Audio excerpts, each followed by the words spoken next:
Commander Tobler believed he'd seen it all, but today he's seen a Deathworld. Not just any Deathworld. No, the Deathworld. It hasn't been that long since Commander Tobler was given command of the GUV Breaking Dawn. Even so, the ease with which he and his crew adjusted to its amenities was natural. It felt as if he'd spent years aboard this vessel, despite it having only finished construction barely 3 months prior. That's Union Standard years and months, of course, as measured by the cosmological cycles of the Galactic Union's capital world.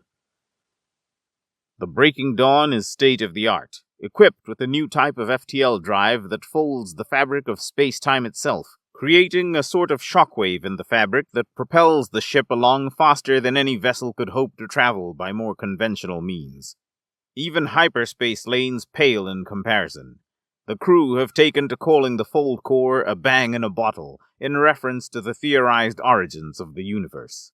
More important than its sheer speed, however, is the fact that it is entirely different from conventional means. It used to take decades, even centuries, to get a drone out to a new system and a jump gate built. But the Fold Core is a self-contained FTL drive, meaning that it can go just about anywhere, with no jump gate needed. Commander Tobler is still a bit sore that he didn't win the competition. He could be out in deep space right now, traveling to entirely different galaxies. But alas, he was given the only slightly less enviable task of exploring the Keebler Void. The Keebler Void, of course, is the mysterious region of the galaxy where jump gate tunnels just plain don't work, and most shields aren't strong enough to survive the radiation bombardment of the unstable stars, especially not those of long-distance gate drones, which have to reserve years' worth of power to complete their mission.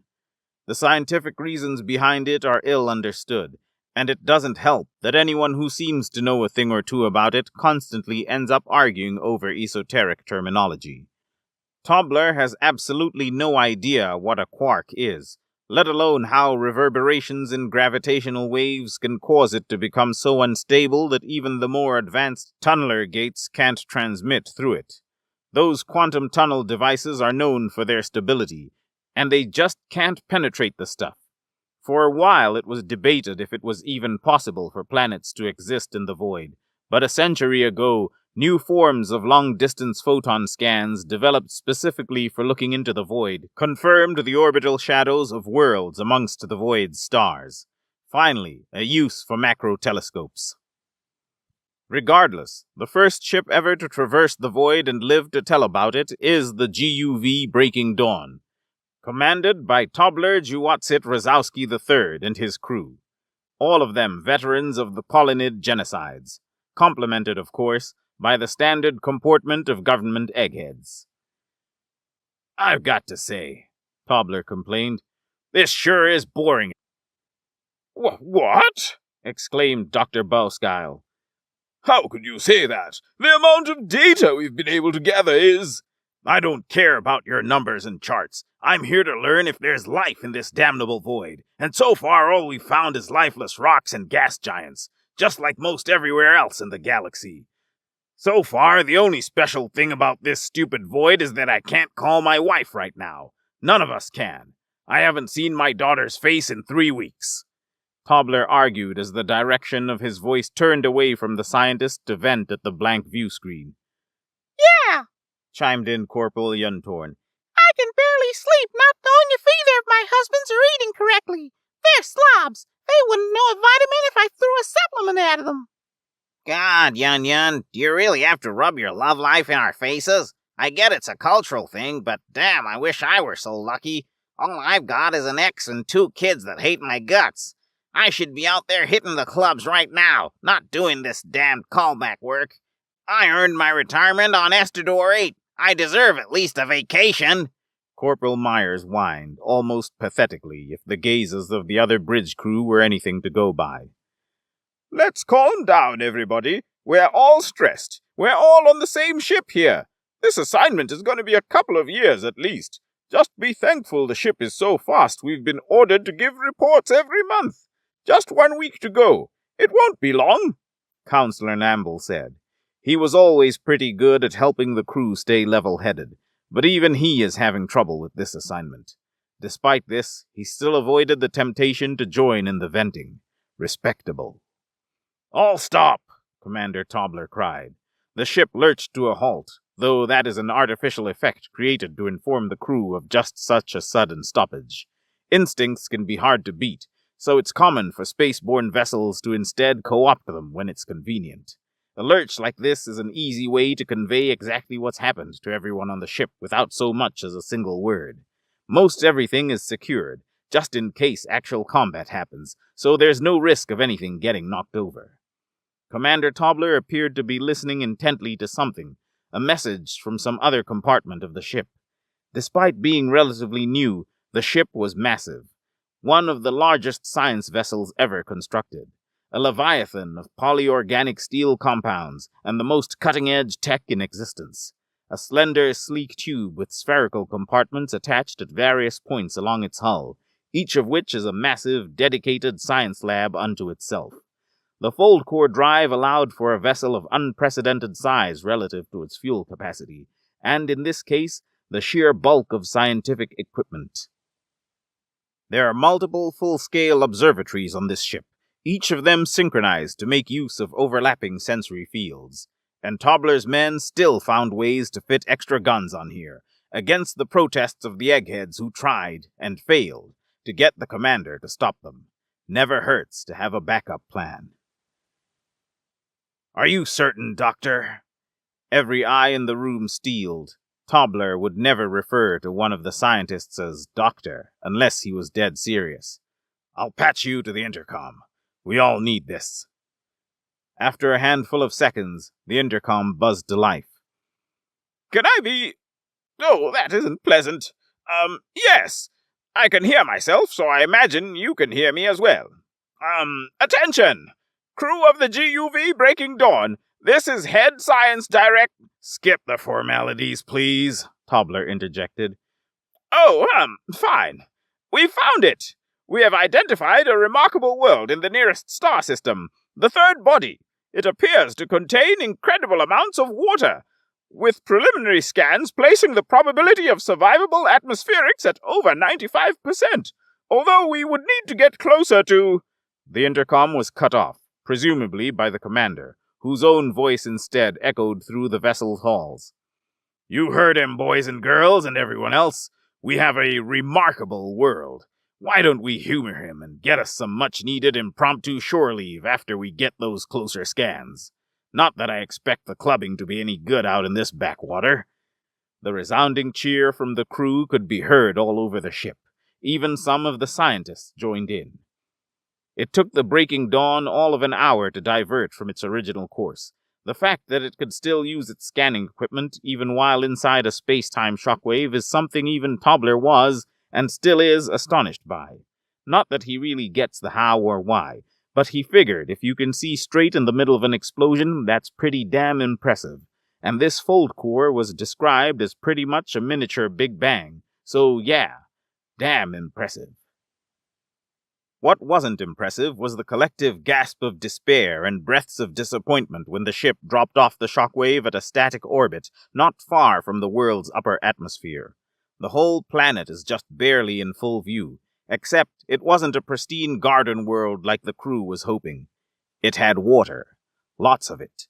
Too much, actually, and all of it frozen so white it looked like a giant planet-sized snowball. Even if the atmosphere is survivable, there's nothing pleasant to experience on an ice shelf. "Doctor, I thought you said this world had water, not ice," the commander intoned with strong annoyance. With all due respect, Commander, from multiple light-years away, it simply is not possible to determine with absolute certainty the matter state of... "Enough, Doctor. Just do your scans. When you're done, let us know and we'll move on." The commander slumped back into his command chair, while the rest of the bridge crew despondently returned to their mundane tasks, many of whom got up to take breaks now that the ship was no longer in motion. A few hours later, the commander considered the snowball before him, wondering if there was any walkable land on it. "No," he thought to himself. "Any planet that ends up gathering too thick an atmosphere or too much water like this one, there's probably nothing underneath that ice but sterile fluid. If there was, the planet would have to be classified as a...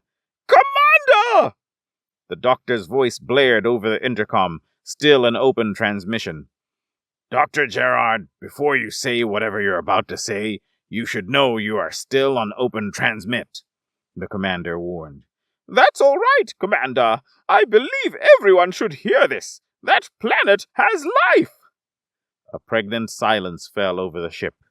Naught could be heard but the subtle creak of ship's interstructural plates as they flexed from the warmth of the nearby solar body. Stably, of course. The fibrous flora that does not bend will surely break, after all. Doctor, I don't know how much difference a few resilient microbes will... No, Commander, not just microbes, Dr. Gerard sharply retorted. Primitive animals, then? The commander shot back. Sapience! That world! That Deathworld! Harbors sapient life! The scientist stated firmly. Solid, liquid, or gaseous? The commander jokingly asked in a combination of poking jest and request for certainty. What? Oh, never mind. This is no theory, Commander. We've detected signs of unnatural heat sources that cannot be attributed to volcanism. Electromagnetic readings from concentrations of metal that quite simply do not occur in nature, especially not in a world with this much water to rust and negate common magnetic materials. Although there is a vapor cover from a superstorm currently occluding it, this vessel's sensors are capable of filtering out the naturally occurring static strikes. There isn't just a primitive village down there. It's a city, the doctor calmly explained. A city made of metal. With all due respect, Doctor, I find it hard to believe that anything could survive on that planet, let alone in the middle of a storm the size of a small moon. Speaking of which, have you seen the one orbiting this world? It's damn near the size of the planet itself. I may not be a scientist, but it doesn't take one to understand the implications of tidal forces. There is no way intelligent life could have evolved on that planet.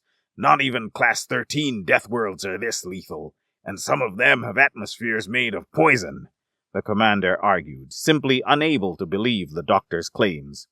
You are correct on one thing, Commander. This is no Class 13 death world. In fact, given the readings I've recovered, and the new ones still coming in, the only classification I could give it is 14. Dr. Gerard's tone was nothing short of incredulous, as if he was reading an inflammatory article aloud. Some of the crew could not hold back audible gasps, even as they looked at each other, confused. Doctor, it seems we have some people aboard who need to retake this mission's qualification exams. Could you enlighten us as to the implications of what you just goddamn said? Tobler commanded with a voice so laced with barely contained fury it made the crew sitting nearest his chair sweat. The doctor was silent for a moment, realizing that he roped himself into giving a brief extraplanetological lecture. Well, as I'm sure most of you know, Deathworld is the term used to classify life-bearing worlds with extreme conditions. Life-bearing specifically because there is no end to the horrifying dangers that our universe can produce. But for most of these dangers, life is impossible. Deathworlds are special because they harbor life despite these horrors. From extreme gravity to toxic atmospheres, unpredictable and deadly weather, or even non-intelligent life hyper-evolve to such degrees that render them some of the most dangerous life forms in existence. The number by which a death world is classified refers to the number of these conditions present. If a condition is significant or dangerous enough to pose an existential risk to the evolution of sapient life, that is added to a given death world's number. High gravity is by far the most common, with most Class 1 death worlds being little more than a particularly large and or dense terrestrial world. So, Doctor, Tobler sardonically asked, please enlighten us.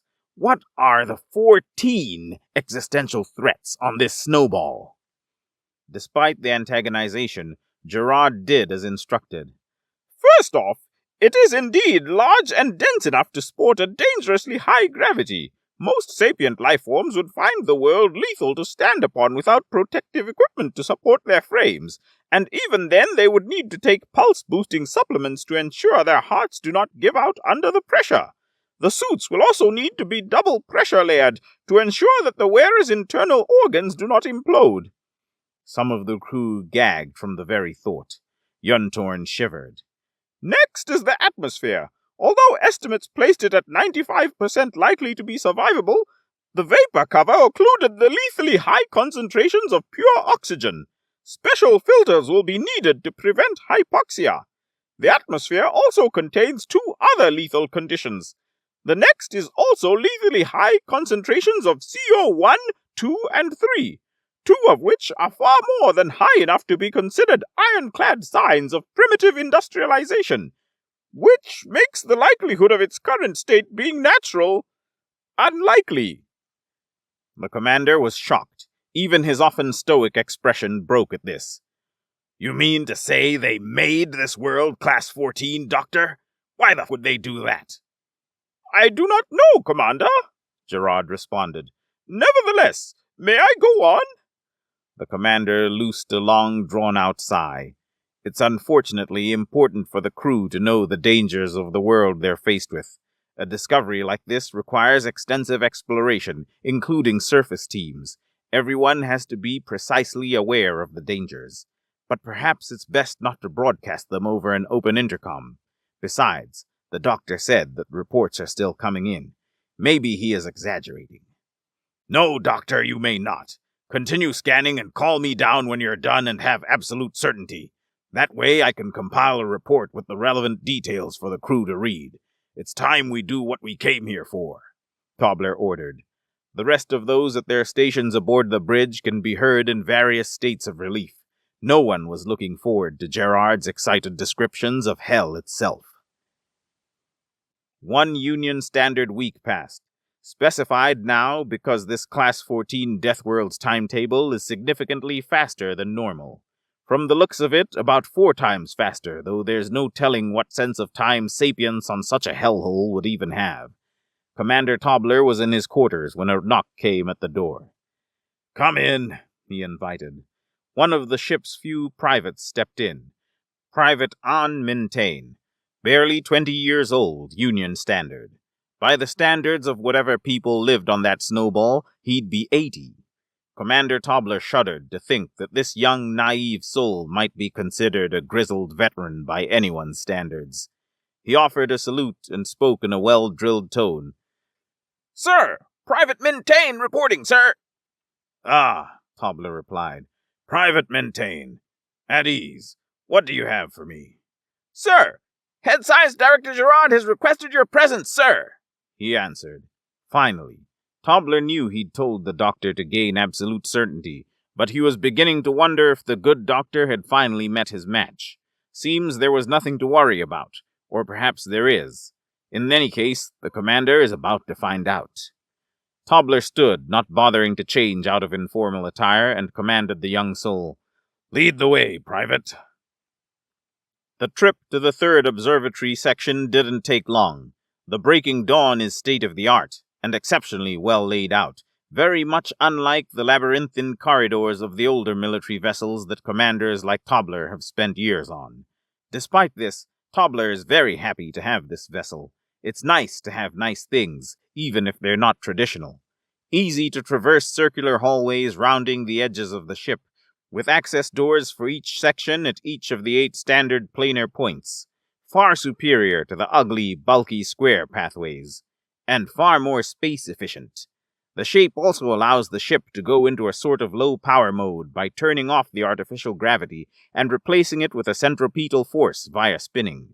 It's a bit awkward since the force decreases near the central chambers, and also that felt gravity reverses, making the floor the ceiling, but it lets the ship conserve incredible amounts of power in emergencies. The pair arrives, after barely a scant few minutes, at the 3rd Observatory. Dr. Gerard is already there, waiting for them. Ah, Commander Tobler, thank you for accepting my request. After the initial reports, I've gotten less than stellar welcomes from the rest of the crew. My very brief analysis has caused stress among them, the doctor intoned, his voice cold and calculated. Damn straight, Doctor. What you described would be enough to traumatize children. But all the same, I take it this means you have even more bone-chilling news for me? The commander inquired. Yes and no. More news, though whether or not it is bone-chilling is up to you. As you know, I am unfamiliar with such concepts, Dr. Gerard explained. Yes, I am aware of Androshan's complete and utter lack of a fear response. Perks of evolving on a paradise planet, I suppose, Tobler mused. Curse, more like it. Take my people away from our perfectly safe home, and suddenly the inability to recognize danger becomes a very distinct disadvantage. I had to pass extensive tests to prove my cognitive abilities sufficient to supplement my lack in this area. Cognitive understanding of danger to replace instinctual fear. Even so, I am restricted by protocol from straying too far from my quarters. Even meeting you at the door here is a risk. Gerard, still all too coldly, elaborated. So, you do live in the lab. Damn, there goes 10 creds, Cobbler complained, shocked. The head science director offered a look of confusion. Sir? Sorry, Doctor. I suppose I should have known better than to bet on common sense. Anyways, let's head inside before anyone in the crew gets too curious. Private, good work. Back to your station, Tobler ordered. Aye, sir, Private Mintain responded, before turning and heading back down the hall. The doctor and the commander ventured down the steps, an identical set of which existed inverted on the ceiling of the corridor, just in case that aforementioned emergency measure was ever used, to enter the deeper portions of this section of the ship. The access stations for the external sensory devices. The third observatory, including not just the new long-distance photon scanners, but also an array of graviton detection equipment, electromagnetic field emitters and transceivers, and a whole bunch of other devices Commander Tobler did not recognize. The eggheads sure did have a lot of fancy toys, and there are 4 sets of these on the Dawn. Also, they can double-check, cross-reference, and coordinate their stuff to create more advanced data sets. State-of-the-art indeed. According to the schematics and the training procedures, the observatory sections specifically can independently separate and remain operational for up to 2 Union Standard years. Long enough for this incredibly fast ship to deposit each of them at vastly distant locations to further amplify the effectiveness of their overlapping sensory fields for long-term observation. Although that particular function won't see much use on this mission, it was designed for the scanning of entire galaxies, not individual star systems. Damn that lucky bastard Kyaku. Tobler knew he shouldn't have had that last drink before the day of the competition. So, Doctor, report. What exactly are we looking at? The commander spoke, bidding the genius Androshan before him to speak. Yes, very well. As I stated at the initial briefing, the first 4 existential threats are the high gravity, and no less than 3 different lethal atmospheric conditions. 2 toxic, 1 due to air pressure, the latter of which I was not able to elaborate upon, the doctor began, eyeing the commander for permission to elaborate. The commander reassured him. You're safe here, Gerard. The crew report will only include the essentials. You can be as verbose as you feel you need to. I can take it. Gerard continued excitedly. Thank you, Commander. The air pressure, although not as high as that of the second planet in the system, which, while deadly, certainly does not harbor life and thus does not classify as a death world, is still astronomical, equivalent to being over 100 meters deep in the oceans of more typical planets. Even without the force of gravity, the pressure alone would be enough to cause most typical life forms to suffer severe damage to fragile sensory organs and likely circulatory or respiratory failure. In other words, if one were to drop from a relatively safe portion of the atmosphere with nothing more than an air filter and some thermal wear, they would die long before hitting the ground, without the aforementioned equipment, before even making the jump. Suffice it to say that for any form of ground-based expedition, the crew will need state-of-the-art suits, which can thankfully be synthesized with the ship's fabricators. Rather obviously, the 5th condition is the incredibly low ambient air temperature, well below the freezing point of water in nearly all places on the planet, except only a handful of warm spots near the equator, if indeed such temperatures could even be called warm. Wind speeds in most areas are also rather high. which in combination with the general temperature results in sharpened crystallized precipitation capable of maiming or fatally injuring those without proper protection. Even without the wind, the temperatures are low enough to result in larger solidified crystals which, under the force of the world's high gravity, results in similarly lethal hail. The wind patterns themselves are chaotic and close to unpredictable in the long term, but more importantly, frequently result in large-scale storms such as the one currently visible from orbit. Needless to say, all of the previous conditions are intensified during these storms and are joined by frequent naturally occurring static discharges on the order of 300 million volts, enough to vaporize you before you could even know you were struck, and together all of this makes the sixth condition. The suits will also need conductive layers to redirect such strikes, but it is unlikely that such measures could survive more than a handful, and just one of these storms produces thousands over its lifetime. Granted, thousands of strikes spread out over an incredibly large area. The commander interrupted. Large area? Doctor, that storm covers nearly half the goddamn planet. Gerard made a poor attempt at hiding his annoyance with the commander's interruption, but said nothing about it, instead preferring to continue. The seventh condition is the radiation, which I've confirmed is not a temporary residual of nuclear warfare, though it does mean that this world's current conditions are, in fact, naturally occurring. This radiation appears predominantly at the poles and spreads throughout the rest of the atmosphere, though the size of the storm seems to fluctuate on an incredibly long timescale. Currently, they encompass nearly half the planet, a quarter up and down from each pole. But my readings suggest that during warmer periods, and yes, this planet does have warmer periods, they can shrink to be visible from only very near polar regions. In any case, most forms of life do not even need to see these formations to suffer radiation burns. The eighth condition is the sapients themselves. In standard fashion, sapients tough enough to evolve on a death world of any class are often very dangerous and powerful compared to typical species and are themselves an existential threat, both to other sapients and to themselves. It is rare for societies of them to survive very long. The ninth condition is drawn from clear observations of thousands of impact sites on the planet's abnormally large moon, which is another of the conditions I will get to later, as well as on the surface of the world itself. Statistically, it receives an extinction-scale impact every so often. The 10th condition was suspected due to the large satellite, but confirmed recently via a seismic probe. There are frequent, powerful, and violent tectonic instabilities that result in lethal earthquakes and severe amounts of volcanism, which also likely result in extinction-level events every so often, and could be the source of the world's current atmospheric conditions, and, of course, seismic floods, which are often mistaken for tidal waves. The commander held up one of his 4 hands to silence the doctor briefly as he found a seat.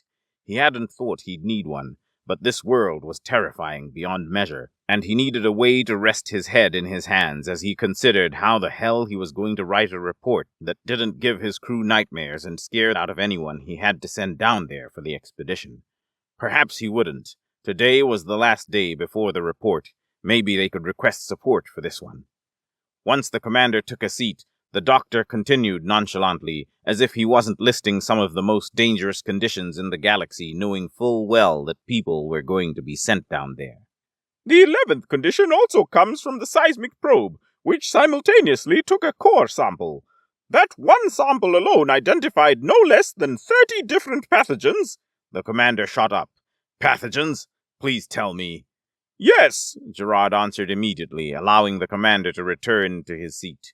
All necessary quarantine protocols are in place. The probe sent its data remotely and is currently in a safe micro-orbit around the vessel. None of the microbes have come aboard, nor will they. In any case, although the probe identified 30, it is highly likely, given the world's size and shocking variety of biomes, despite the temperatures, that hundreds or even thousands of pathogenic species exist. This, in combination with its poisonous atmosphere, makes it almost certainly the single most toxic planet in recorded history. Nothing lives down there that hasn't been living there for millions of years. Speaking of which is condition number 12. As expected, Beneath the ice and in some areas above it exists a wide variety of hyper-evolved species that have survived the world's myriad dangers and repeated extinction events, resulting in monstrous animals as or more dangerous than most military weapons. Strength, speed, stamina, toxins, poisons, natural weapons. You name it, it exists down there somewhere. Even the plants have in many cases developed lethal defense mechanisms, especially in one of the cold but relatively unicy southern continents. Plants, Doctor? Tobler interjected. There are plants in that hellhole? Yes, Gerard replied.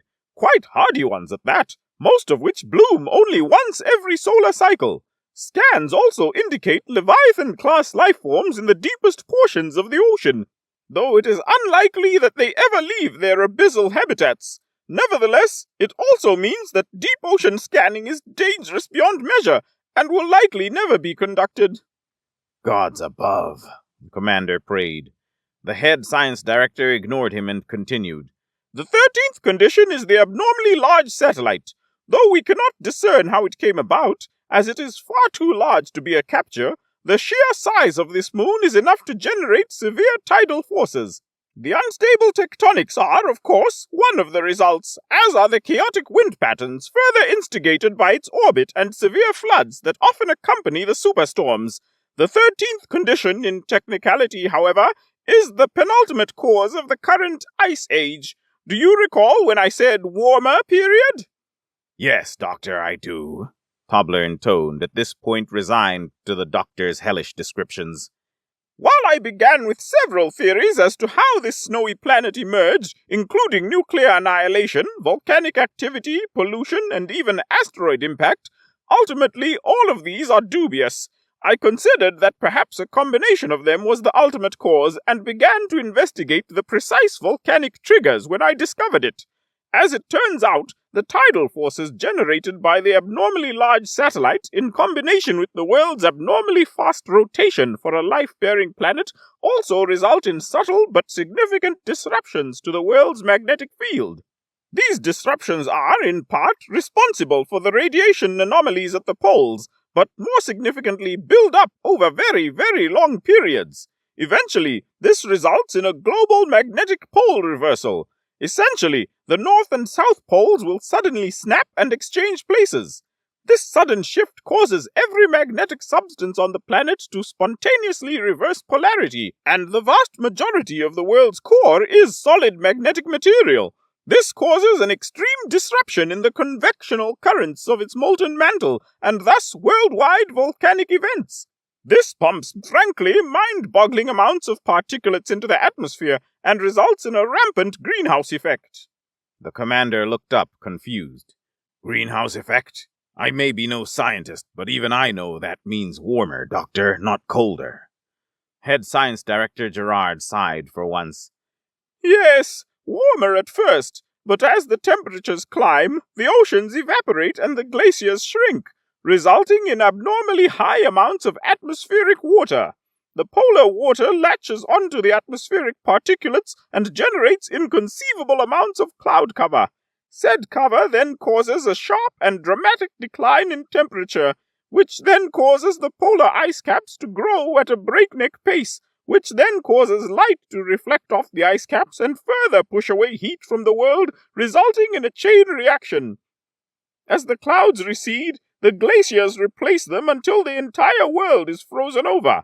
In the meantime, superstorms like the one you see right now form out of the global cloud cover and level anything and everything on the surface. Meanwhile, toxic atmospheric chemicals get pulled into the oceans by the precipitation and, at least in theory, suffocate any life down there, though this world's aquatic ecologies have somehow found a way to survive this. Nevertheless, it is a regularly scheduled extinction-level event to join the other two. Happens once every few 100,000 of its solar cycles, every 100,000 or so Union Standard years. In other words, well short enough a recurrence to, in theory, prevent the evolution of sapient life in general, let alone give them enough time to develop space-age technology to escape the disaster. Coupled with the impacts, volcanism, and highly dangerous wildlife, it is a wonder how these sapients ever came to be. Commander Tobler sighed and stood back up. He began to pace around the lab, stopping just before the viewport to once again find himself considering the hellish snowball before him, and the gargantuan storm tearing across its surface. Amazed by the notion that anything could live down there at all, let alone build a city capable of weathering such a thing. They probably never even saw it coming. As the doctor said, it would get warmer at first before the snap. To them, it probably seemed like a subtle warming. Even if they had thought it was caused by their technological development, he doubted they would stop advancing because of it. Caught by surprise, and yet they persisted. But even so, one question remained. "And Condition 14, Doctor. From the sounds of it, this Deathworld is like every other one in the galaxy put together in a bag and shaken like my favorite drink. It even has this unique satellite. What else could there possibly be?" Tobler asks, steeling himself for the final nightmare that Gerard has for him. Well, this one will likely be somewhat contentious, but given that we are the first to truly explore the Keebler Void, I think our expertise on the matter will solidify it without too much academic issue. That is to say, I believe the Keebler Void itself to be Condition 14. It was already known that the stars within the Void are the most unstable in the galaxy, for reasons that are still unknown. What is certain, however, is that every star in this region suffers from frequent and violent solar weather that often shoots literally astronomical jets of charged particles at its orbital bodies, bathing them in highly radioactive matter and energy. For most worlds, this alone makes life impossible, but this world's extraordinarily strong magnetic field is not dissimilar from the one employed by the Breaking Dawn whenever we hunker down to weather one of these solar storms. Even so, it is not as advanced and over an incredibly large area. Furthermore, due to its proximity, the long-term buildup of radiation is severe. It is likely that this radiation results in a dramatically higher mutation rate in even small microbial life forms, let alone the cells of macroorganisms. For such macroorganisms, this means that their genes degrade at a frighteningly fast pace. It is unlikely that anything on that world is capable of living longer than a handful of Union Standard decades. Simpler life forms may prove more resilient, possibly immortal for certain definitions, but complex and especially terrestrial animals certainly suffer from pitifully short lifespans, though for most of them, it is unlikely that they would die to, for lack of a better term, age, than to one of the other myriad dangers. For the sapiens, however, who likely found ways to dissuade such dangers with technology, rapid radiation-induced aging, cancer, and genetic defects built up over generations of mutation must plague them incessantly. Even I cannot imagine how a society where no one lives beyond the age of 25, if they can even retain higher functions past 17, could even operate at levels more advanced than simplistic tribal hierarchies. The doctor took a very long breath. This concludes my report, Commander. 100, Doctor. Tobler corrected him. Gerard asked, confused. Excuse me? Lives beyond 100. Their planet rotates 4 times faster than High Union. To them, they never live past 100. They probably start breaking down at 68? Sooner even? These people. They live faster than we do. 4 times faster. Maybe that's how they survived. Their lives are too short to care about long-term consequences. So they focus on living in the now. They focus on supporting the next generation. Gods, I cannot imagine how fast they have to reproduce just to avoid extinction, if they ever get off that planet, Tobler explained. Unlikely. Chances are, by the end of this ice age, the classification will be reduced to 13 due to the extinction of the local sapient population. I doubt, Gerard retorted, but was interrupted. They're alive, Doctor. They've survived to this point. If they were going to go extinct, they would have done so by now. If they could survive long enough to build metal cities amidst fatal toxins, lethal monsters, and cataclysmic weather, I see no reason why they couldn't weather this. What's the usual estimate for that kind of technology? 200,000 years Union Standard? Even with accelerated lifespans, they could only learn so quickly. If anything, that might slow them down. To have metal cities, they'd have to have survived 200,000 years at least. You said that ice age happens once every 100,000 or so, which means the fact that they are here at all is proof they've survived it before, with even less technological advantage. They'll be here, Doctor, Tobler stated confidently, as if hedging bets on a confident racing Ruthern. They're here to stay. You don't get it. Humans aren't like you and me. The doctor's eyes were large orange stalks sprouting out from his small four-armed body. You don't want a human fighting in the arena. Trust me on that. His name was Vamez, and he was desperately jumping from one operation table to the next, trying to save two different and poor creatures that had just made their way out of the arena. He was covered in smatterings of various blood and guts. The work and brutality had painted his distraught, hole-ridden gown into a kaleidoscope of alien biology. I've only seen a human once, and I've got no desire to see one again. Vamez was speaking to a large and shadowy alien. It was a brutish, hairy thing, and it watched the doctor bounce from medical disaster to medical disaster, clawed hand up close by its mouth, and demeanor careful. Its voice prowled out from its mouth. The Imperium wants one. I get that. Vamez shook his head, all four hands deftly and frenetically at work. But you're not listening to me. Humans are not creatures that should be messed with. There's rumors of one in the sector. The creature's name was Maleth. They want it. You're not listening to me. He snapped a bone back into place, the creature responding with a painful groan. Those humans, they, Vamez trailed off, eyes and thoughts being carried off. The creature raised an eyebrow. Yes, Doctor. He sighed, wiping off his hands as his eyes sadly recognized that one of the creatures he was working on had died. No matter how many times he'd seen death, it hurt him every time. I was allowed to study the human I met. He wiped blood out of his eyes and walked back over to the one creature still fighting, himself rallying the energy to not stop until it did. They have something inside of them, Maleth. Something different than what you and I have. Maleth laughed. Isn't that why we have you, Doctor? Because all of these creatures have different insides. Vamez's hands were tired, languished, yet they still moved on the twitching creature with rapid speed. Maleth, they have electricity in them. I don't know how else to describe it, but the stimuli in their heads, the wires coursing through their flesh, it all uses electricity. Do you get that, Maleth? Do you get what I'm telling you? The very basic building blocks of their intellect is different than anything we've ever seen. Doctor, why should I care about what a creature is made out of? The only thing the arena wants to see is those insides ripped apart and thrown onto the sand and dirt. I would only care if you told me there were no insides to be ripped. No, it's not that simple, I'm telling you. You do not want a human in the arena. It won't go like you think.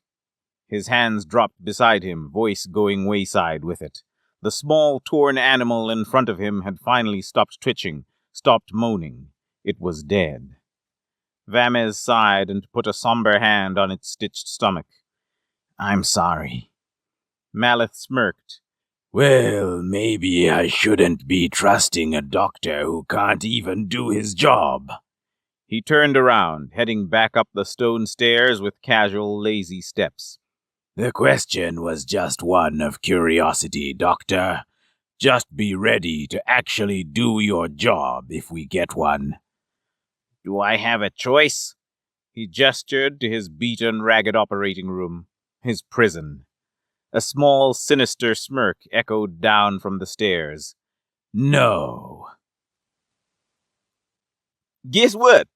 Oat leaned back in his seat and watched the stars fly by in his rickety spaceship. I've got something mighty rare, boss. You won't believe it. The opposing voice was monotone and unamused. We told you, Oat, if the creatures can't talk or show suffering, people don't want to watch them fight in the arena. Oh, don't worry, boss. Oat was a fat, purple-skinned alien who somehow always found a way to laugh and smile, even while dragging creatures off in chains to be killed or maimed in the grand arena. He was still grinning. No, don't worry, boss. This one can talk. It can talk, and you'll like the way it talks, boss. The operator's dullness and uncaring could kill. All right, well, make sure whatever this thing is, make sure you get it to the pits by end of cycle. No, for real. Oak kicked up his feet on the pilot console, wiping crumbs off his stomach with large, careless swipes. For real, boss. I got me a human. That's right, real as can be. A real deal human, boss. What? The operator's voice suddenly became ecstatic. You have a human in your cargo? Here. Oat slapped his knee. See, told you, boss. I told you wouldn't be able to believe it. Listen right now, you purple-skinned Nimrod! The operator jolted alive, voice buzzing and desperate as he scrambled out his words. If you are kidding, even for a moment, even the slightest moment, Oat, then the Imperium will have you arrested, and you'll never be seen again. Is that clear, Oat? Is that getting through that fat skull of yours? I ain't lying, boss. Not lying one bit. Was trying to grab me another one of those mossy folk, the furry ones that always fight like hell, and wouldn't you know it, a damn human is there. I'm telling you, boss, it was something. It was really something. So you say, Oat. Oat the massive. Oat the lazy. Oat the sloth. Oat the sluggish. I get it, boss. You got a human all on your own? Sure as hell. Ha! Oat could hear the operator move and jump from his excitement. Oh, man! They're going to lose it! They're going to lose it, Oat! We're going to get paid so much for this! Yep, sure as hell! Oat, do you know when the last time a human fought in the Grand Arena was? When's that, boss? Never! He screamed it, his smile radiating through the radio. No one has ever been able to catch one! The Imperium have been dying to get their hands on one! Well, he let out a large, rumbling burp. They better be dying like hell to pay for one, too. I'm going to call the pits. They've got to know this is coming. Oh, man, they're going to prepare the largest event ever around this thing. You just get over here as fast as possible, Oat. Yeah! He stretched and yawned, causing his small chair to squeak under his moving mass. I'm getting there. He was casual and laughing, yet something in his mind had begun to irk him. The operator hadn't asked, nor would it have mattered, as Oat would never have told him the truth. But the human he found, it didn't fight. He just gave himself up. There was no epic, horrifying battle like people had always said there would be with a human. He just let Oat tie him up, not saying a word. It was going to make him rich, so Oat didn't complain, but he still couldn't shake that feeling of, why? He shook his head as his small ship tumbled through the stars, catching up to light speed and heading straight into the heart of the Imperium.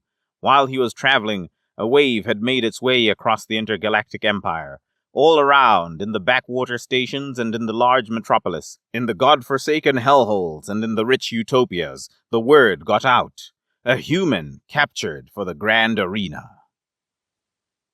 The Grand Arena was a massive, ornate structure that floated on a meteor.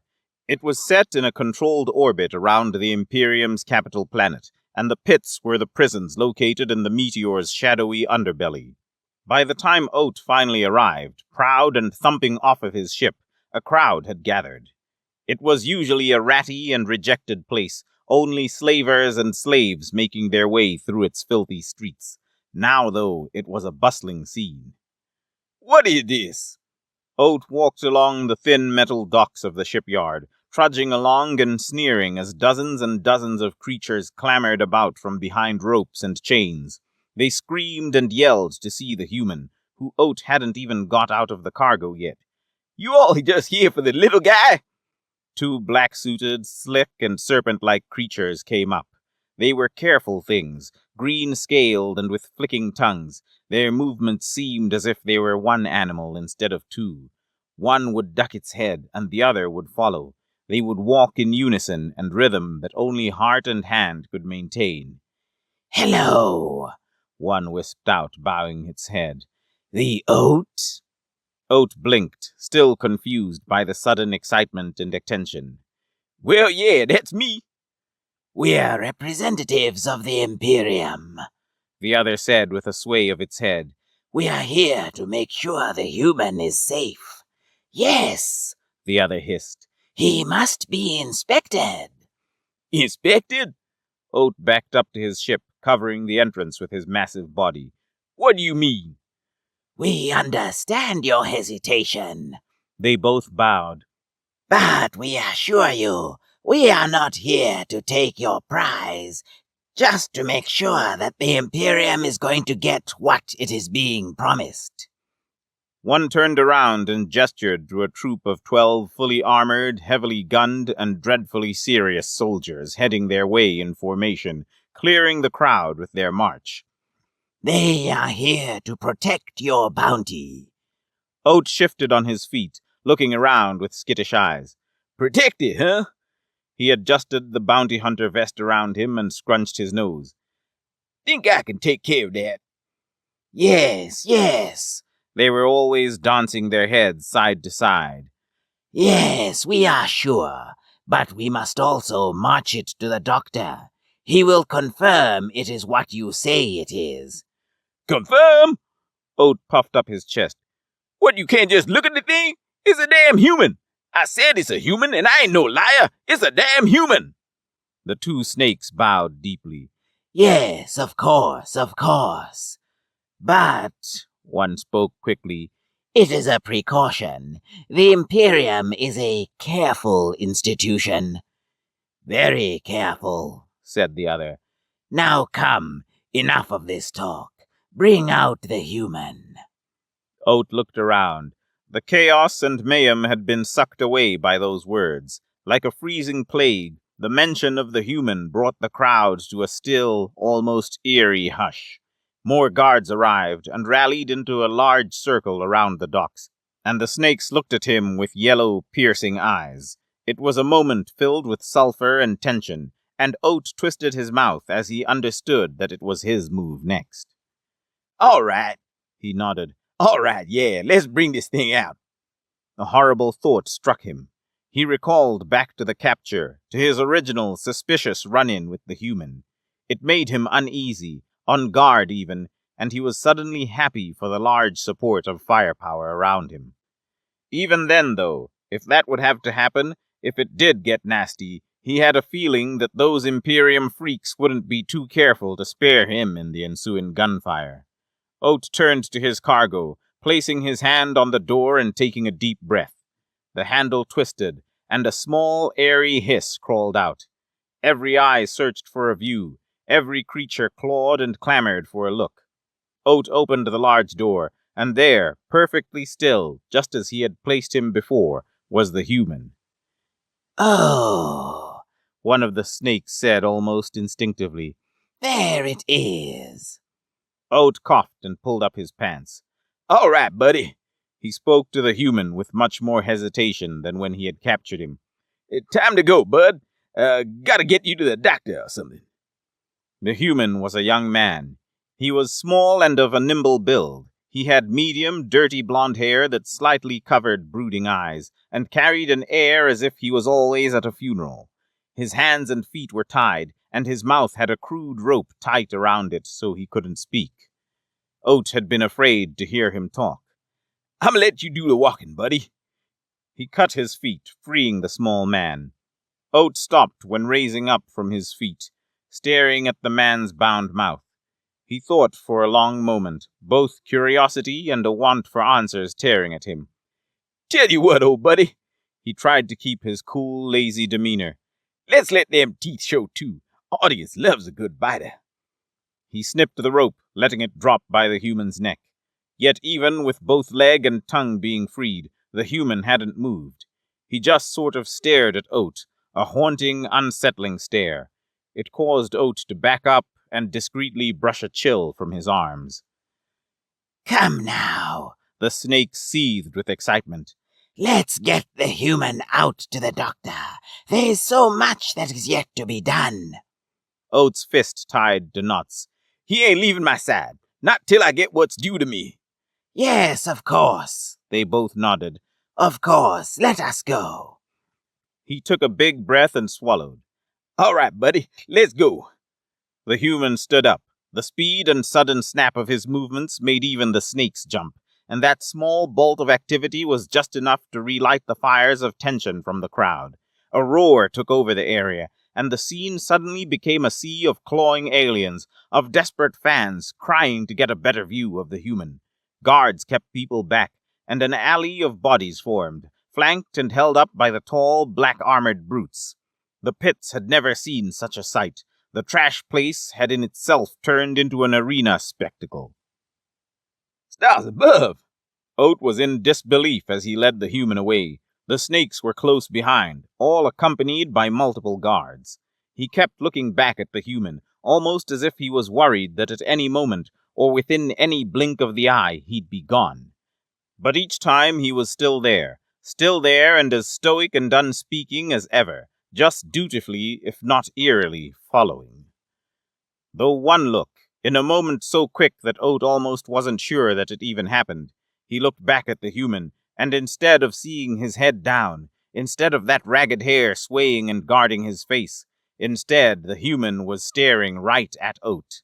It was unmistakable, and it wasn't just a casual movement of the eyes. It was a deep, electric stare, a glare that might as well have been two roaring stars blinding him with their screaming light.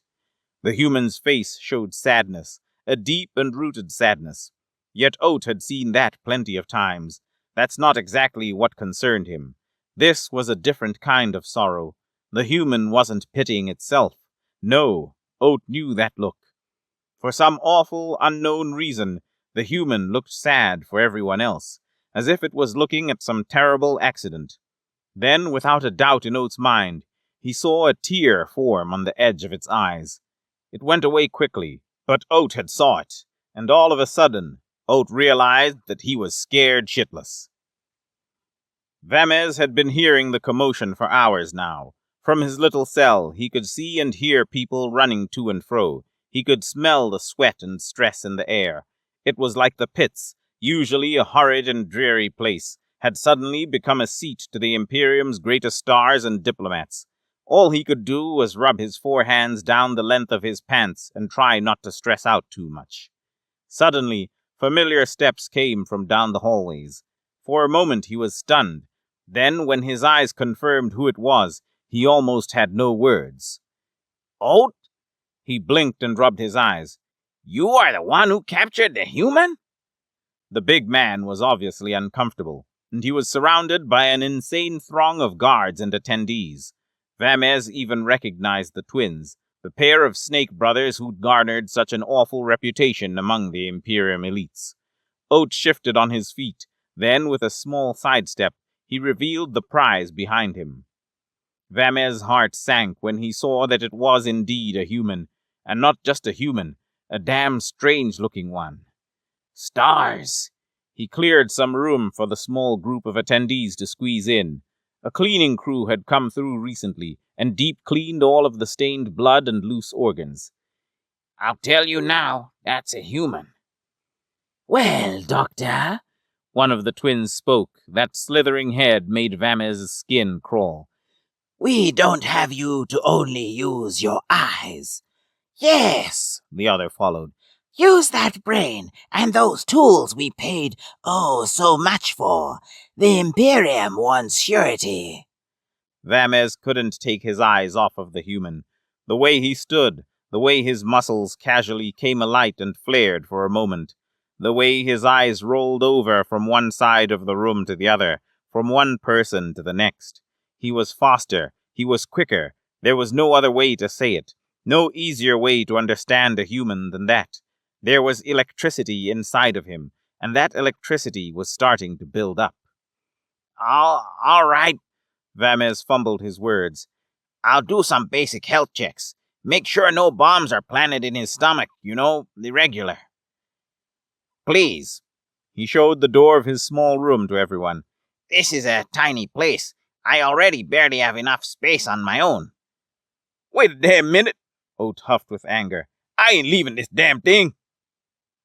Stars, if anything needs to leave, it's you. Vamez had dealt with the infamous oat more times than he cared to remember. Sometimes I'm surprised you can fit through the doors here in the first place.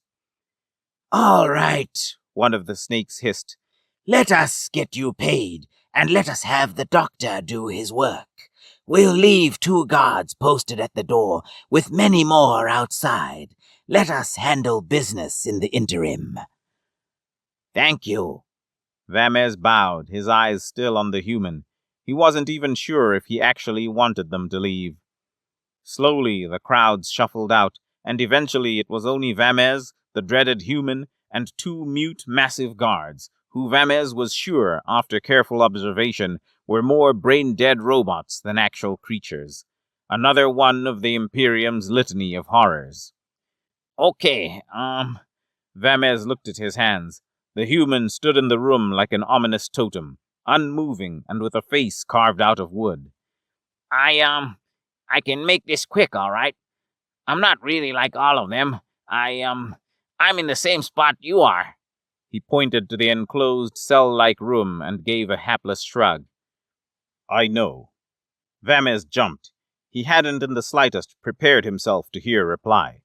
The human's voice was steely and slow, and he began walking over to one of the tables, hands still bound and movement careful. I could tell. You could, tell?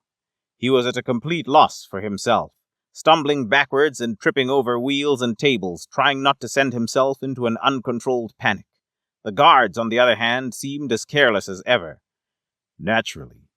The human sat on the table, still looking around and showing zero signs of any aggression. Go ahead, then. Go ahead? Make sure I don't have a bomb in my stomach. Oh. He snapped back into action, thankful that his body was so naturally acclimated to his job that it required little actual thought from himself. He moved about deftly, gathering his electronics and quickly marking off one test after another. The entire time, the human sat obediently, casually watching Vamez work and relenting to whatever movement of limb or body was required of him.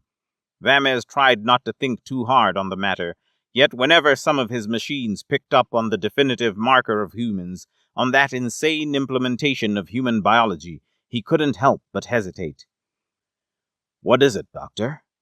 There was a strange caring to the human's voice. It's, He rubbed his bottom 2 hands together nervously. Just, that electricity. It's not something that's common. It's unique to Earth. Yes, so I have heard. Silence prevailed for a while, and Vamez was beginning to hate the feeling of the human's eyes on him.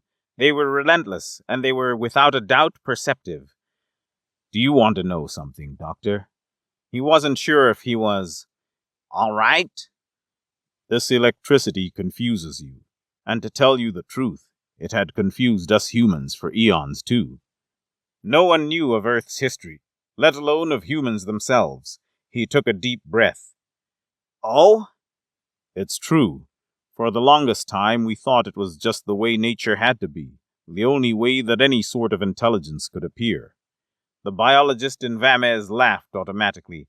Oh, well, that is certainly not the case. We know that now, the human laughed back, making Vamez feel terribly confused and uneasy. We just didn't understand the power inside of us. We couldn't see the gift we had, Doctor. Vamez turned around to grab something from a table, and he stopped above his litany of tools, hands hovering as his mind worked in circles. Oh? Curiosity was a gnawing, relentless trait of his race. Gift? Yes. The matter-of-fact tone made him sound much older than Vamez now knew him to be. There was a somberness to it, a heaviness that comes only with foresight. We are chosen, Vamez. He twitched slightly at hearing his name. Chosen? That's right. He tapped his fingers on the table, his nervous nature taking control. I don't understand. We didn't either, for the longest time.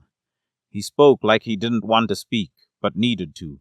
There was a silent urgency, a sense of gravity and importance that was making Vamez unable to remain calm. But that's all going to change now. What? Don't worry. I'll try to make sure you're okay. Wait, I don't. Before anything else could be said, Vamez heard the familiar steps of Maleth treading down the stairs. He turned quickly and saw the beast open the door between the guards, a new and expensive suit adorning his thick fur. Hello, Doctor. Vamez blinked and tried to keep his raging thoughts in line. Maleth! A gnarly, toothy grin overtook the horrible beast. I think you are done now, Doctor. He was looking at the human, and it was obvious that he liked what he saw. The arena is calling. Vamez had been able to hear the slow build-up of a crowd on the other side of the asteroid for a while. Now it was easy to see that more creatures than ever before had gathered on their small rock of entertainment. Well, Vamez's hands slumped beside him. I guess I'm done then. The human has nothing unusual about them. Well, let me get that straight. There are many unusual things about them, but that is just humans. Well, then. Maleth's voice was filled with pride and expectation. Each word seemed to spill out like blood already flowing from the arena. Time for the show. The grand arena boomed. Its great stone pillars and epic decorated arcs glistened against the background of the populous planet. Banners and lights, showers of drinks, and yells of excited denizens took over the fabricated atmosphere air. It was a mix of history and uncapped full-frontal modernity. The arena floor was dust and mud, and its walls were ancient stones picked from the galaxy's most hardened rocks. The structure was a grand oval, reaching out into the abysmal ends of the asteroid, almost bleeding out into the dark night of space and stars.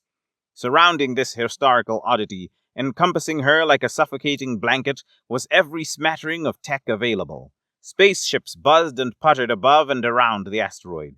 Billboards, fantastic screens, and flashing, dazzling lights overtook the eyes and shoved incredible pictures into them.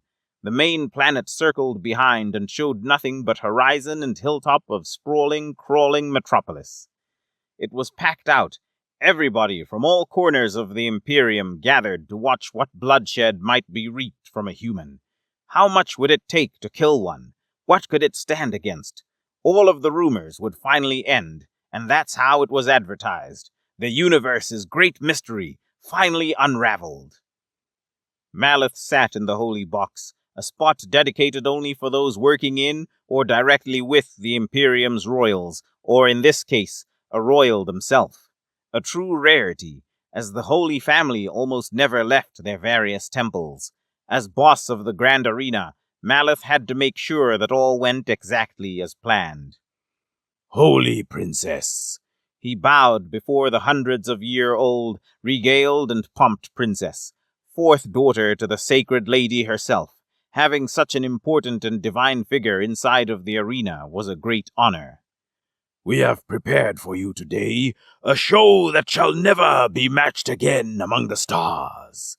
The princess was a stringy blue alien. Her face sagged with the immense weight of staved-off medically muted time, and every inch of her shriveled skin was adorned with either white, curling tattoos or fantastic gems and jewels of grandeur.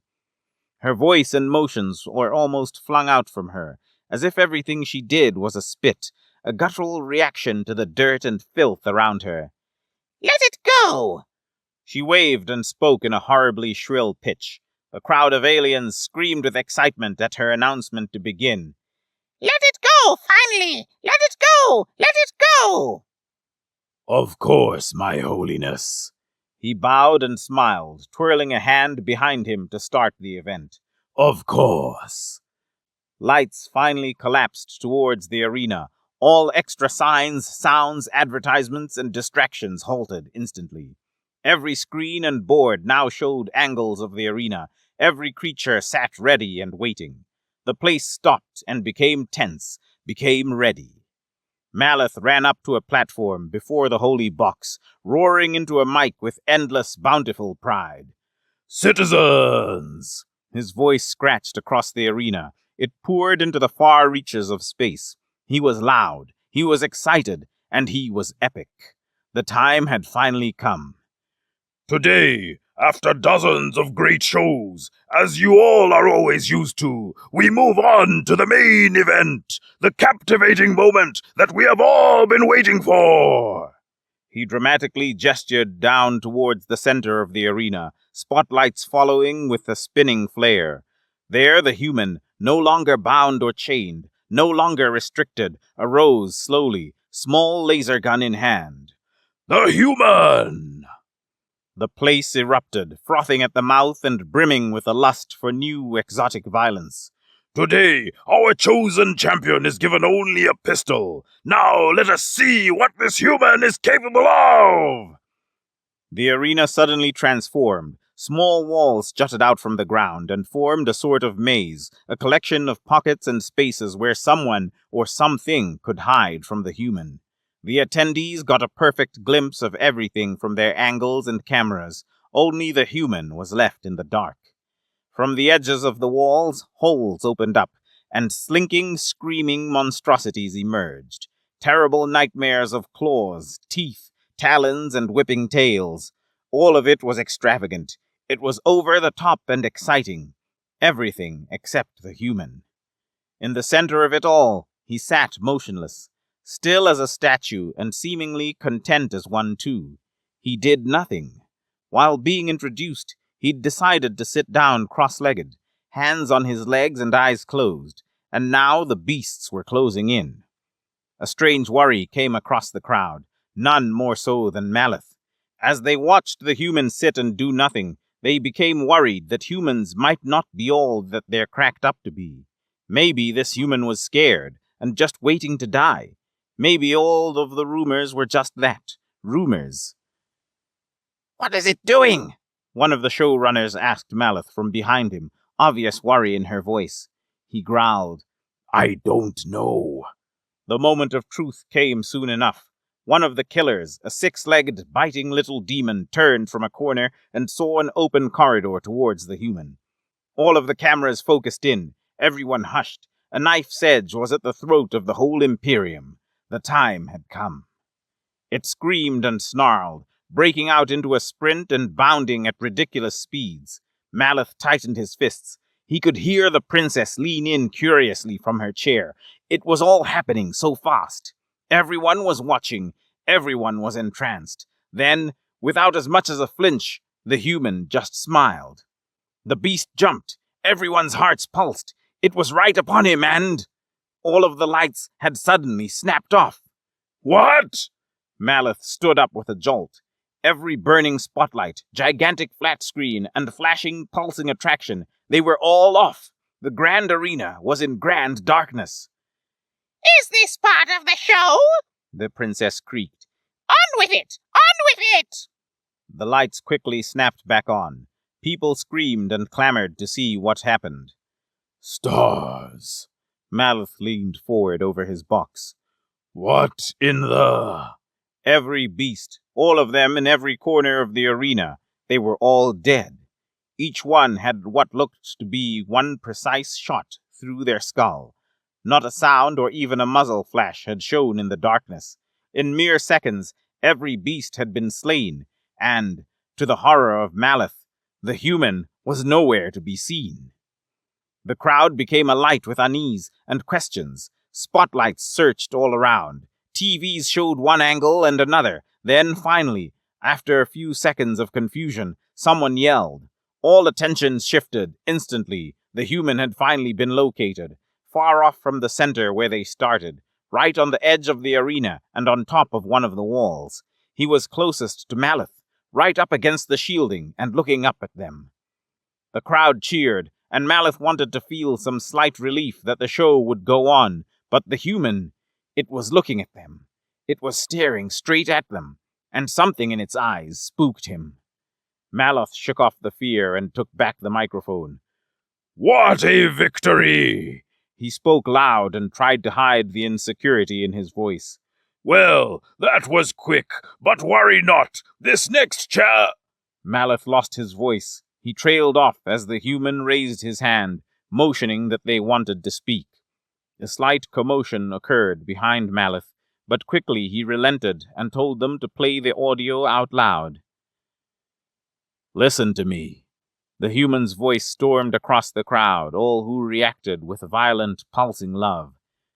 I want you all to know that I don't want to do this, but forests can only grow healthy when a fire cleanses the blight and age. And this forest, this place you have here, it is sick, horribly sick. Maleth coughed, hesitating at the mic.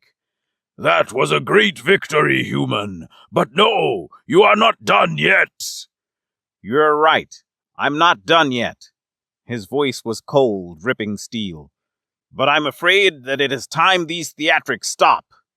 He walked closer to the shielding around the arena. As he stepped up to it, the blue phasmic shroud of its effect became more visible. Human, Maleth spoke sternly. That shield is some of the strongest in the Imperium. I promise you, there is no escaping it. The human moved slowly, and he calmly raised his palm and placed it against the pulsing tech. My name is Adam. A memory gripped Maleth like it was a snapping serpent. He saw Vamez, worried and serious, telling him a strange exotic fact. The humans have electricity inside them. Maleth became sick to his stomach. Suddenly, Adam's eyes glowed just a little. It was faint and minuscule, but it might as well have been an eruption of lightning. Then the shielding collapsed under his hands. It was like tension leaving netting, and its blue edges sucked back away from Adam and disappeared into the walls, leaving nothing between him and them. I am sorry. His voice was still connected to the speakers, and it boomed over the now rabid and desperate screams of the crowd. You all don't understand the harm you've caused others. The lights flickered again, and the human was gone. Maleth was twisted and wrought with every fear, phobia, and dread that ever haunted his nightmares. He turned towards the princess, who seemed still oblivious to her danger. Guards! Maleth screamed and shoved some of the ones next to him. You must A succession of shots rang out from the crowd, dropping the guards by Maleth and causing the others to unload their weapons into the direction of their origin. A quick firefight broke out, and Maleth hit the ground with his hands covering his head. The human seemed to always be in a different direction, and every time he fired out, it was from another angle, a different cover that the guards didn't expect, and one by one, they all dropped. It all paused. No more shots, no more deaths, just the screaming, flailing princess and Maleth. He stood up slowly, eerily coming face to face with the human who stood out in the crowd. Adam looked tall, smoking pistol by his side and demeanor stoic. He headed towards the box, movement unstoppable. Maleth looked around desperately for one of the dropped guns.